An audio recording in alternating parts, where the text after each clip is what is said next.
ओम पूर्णमदः पूर्णमिदं पूर्णात् पूर्णमुच्यते पूर्णस्य पूर्णमादाय पूर्णमेवावशिष्यते।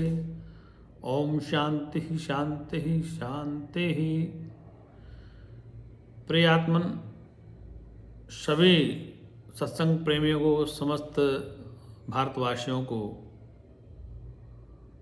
आने वाले नववर्ष के लिए मेरे ओर से और मेरी संस्था की ओर से हार्दिक शुभकामनाएं। सभी का नववर्ष मंगलमय हो। नववर्ष मंगलमय विशेषकर से युवाओं के लिए है। जो युवा वर्ग है, जैसे आज 31 दिसंबर आखिरी दिन है 2024 का,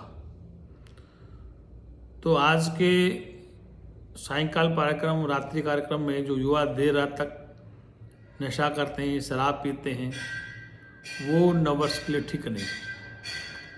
अर्थात नव प्रेरणाओं के साथ नववर्ष आना चाहिए। नवीन प्रेरणाएं, सद्विचार, सत्संग सुनना सुनाना, शास्त्र पढ़ना और पढ़ाना, मानव कल्याण के लिए ऐसे कार्य करना जिस समाज में जन कल्याणकारी हो।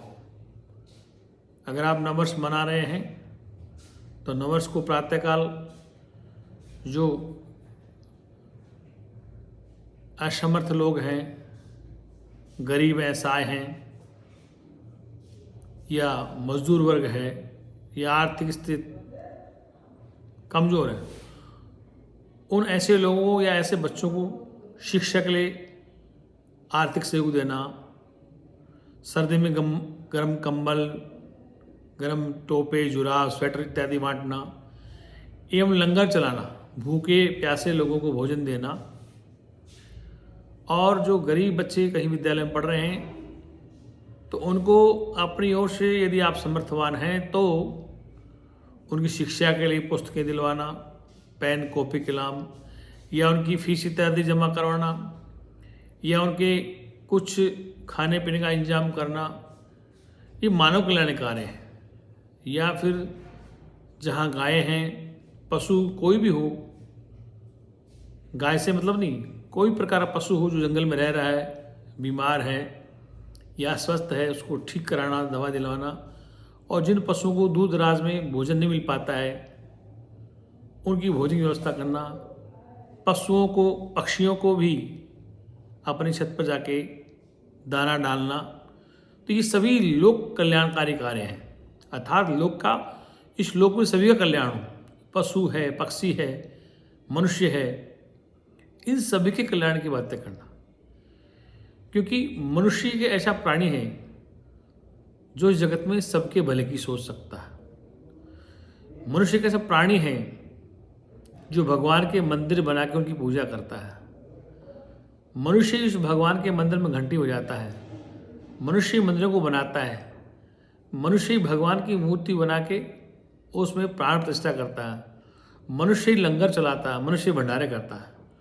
तो जितने भी नैतिक कार्य हैं या धार्मिक कार्य हैं या सामाजिक कार्य मनुष्य के लिए हैं, इसलिए आदेश उपदेश मनुष्य के लिए है। यदि आपको ईश्वर ने, परमपिता परमात्मा ने समर्थवान बनाया है तो सामाजिक कार्य करने चाहिए, सोशल वेलफेयर के कार्य करने चाहिए, जिससे समाज में जो दबा कुचला वर्ग है, जो कमज़ोर है, जिसमें शिक्षा का अभाव है, जिसमें रोजगार का अवसर नहीं है, या जो असमर्थ है किसी प्रकार से, ऐसे प्राणी मात्र की सेवा करना ही मानव जीवन का धर्म है। मेरा सिद्धांत है कि मनुष्य सेवा ही नारायण सेवा है।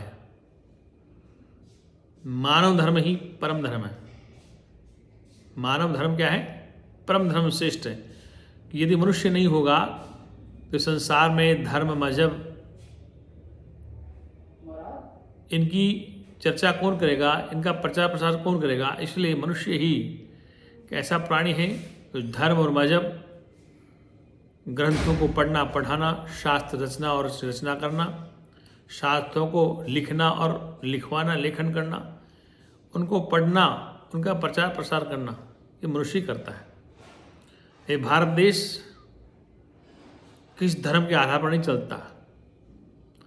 भारत एक सोशलिस्ट है, इसमें सेकुलर देश है ये। भारत में सभी मत पंथब के लोग रहते हैं।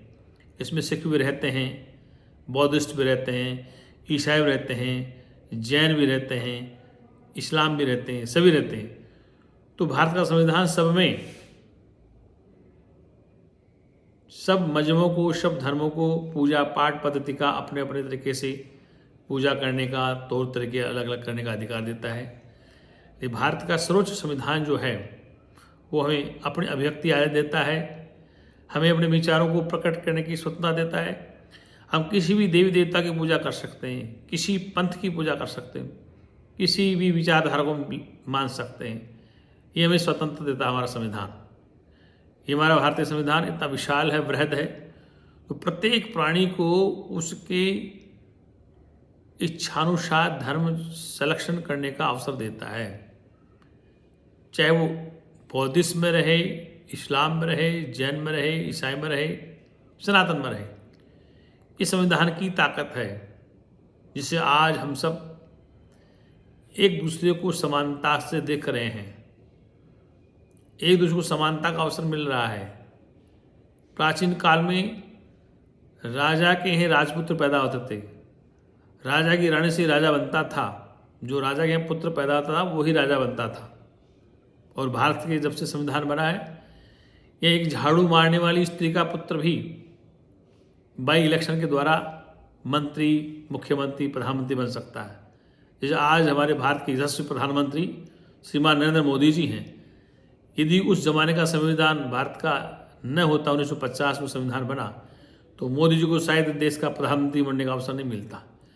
इस संविधान एक अधिकार देता है प्रत्येक नागरिक को। इसलिए पूर्व में राजाओं के पुत्र राजा बनते थे, महाराणियों के पुत्र ही राजा बनते थे, लेकिन संविधान ने आपको, हमें वो ताकत दी, चाहे वो गरीब हो, पिछड़ा हो, दलित हो, शोषित हो, कैसा भी हो, उसको संविधान ने अधिकार दिया है कि वह अपने अधिकार के द्वारा इस भारत के किसी भी पद पर पार्षद, विधायक, MP, मुख्यमंत्री, प्रधानमंत्री, राष्ट्रपति तक पहुंच जाता है। इसलिए ये लोकतंत्र है। क्योंकि 26 जनवरी 1925 को फिर हमारा गणतंत्र दिवस आ रहा है, उसकी भी आपको बहुत बहुत बधाई। और नववर्ष में आप अच्छे कार्य करें। अच्छे कार्य का मतलब जो मानव कल्याण के लिए हो, जो मानव हित के लिए वो कार्य करना चाहिए। अभी भारत में सनातन धर्म के प्रचार प्रसार के लिए प्रयागराज में महाकुंभ का आयोजन किया गया है। उसमें सभी प्रकार के सनातन धर्म के धर्माचार्य अपने अपने विचारों का आदान प्रदान करेंगे, विभिन्न प्रकार के दर्शनों का प्रचार प्रसार करेंगे। योग दर्शन है, न्याय दर्शन है, सांख्य दर्शन है, मीमांसा है, वेदांत दर्शन है, अनेक प्रकार की विद्याओं का प्रचार प्रसार करेंगे। किसी के पास तंत्र है, मंत्र है, आयुर्वेद विद्या है, योग विद्या है, इस समस्त विद्याओं का प्रचार हमारे कुंभ में होता है। कुंभ का तात्पर्य है, कुंभ मानी कहते हैं मटके को, इस शरीर रूपी एक मटका है, कुंभ है। और कुंभ का मतलब मटका, इस शरीर भी एक ईश्वर का बनाया मिट्टी का मटका, पुतला है। और इसी कुंभ का कल्याण होगा। इस कुंभ के अंदर, इस शरीर रूपी पुतले में ही वो चैतन्य आत्मा विद्यमान है। उसका बोध करने से ही इस जीव का कल्याण होगा। इसलिए कुंभ का आयोजन क्यों किया जाता है?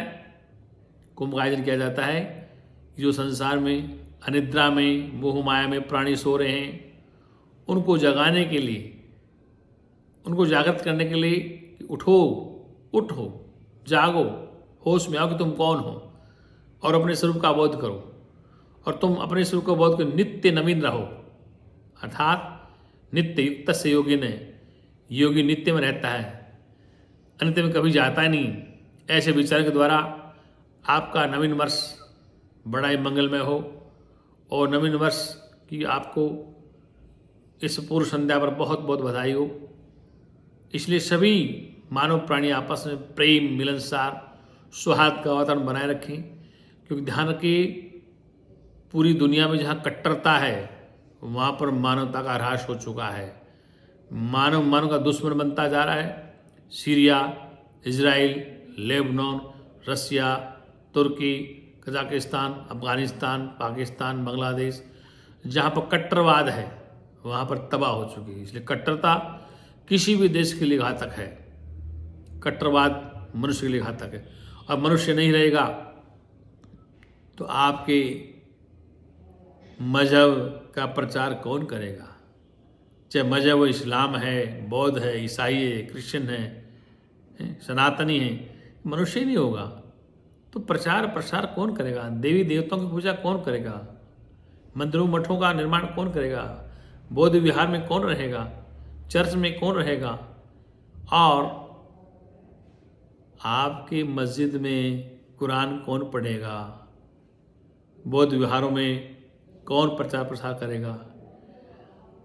इसलिए मेरा कहने का तात्पर्य मानवता परमो धर्म है। मनुष्य होना बहुत बड़ी बात है। पहले मानव बन जाइए, प्रेम, मिलनसार, करुणा, त्याग, सौहार्द का वातावरण बना रहेगा तो आप और हम सुरक्षित रहेंगे। इस सनातन जिंदा रहेगा। यदि आपस में वैरभाव करेंगे, सांप्रदायिक दंगे करेंगे तो मानव का दुश्मन बन जाएगा और मानवता त्राहिमाम करेगी। इसलिए मैं भारतवासियों से निवेदन करूंगा, मेरी संस्था की ओर से, मेरी ओर से, कि सभी आपस में प्रेम सौहार्द का वातावरण बनाए रखें। जय हिंद, जय भारत, जय संविधान, जय मानवता, जय सनातन।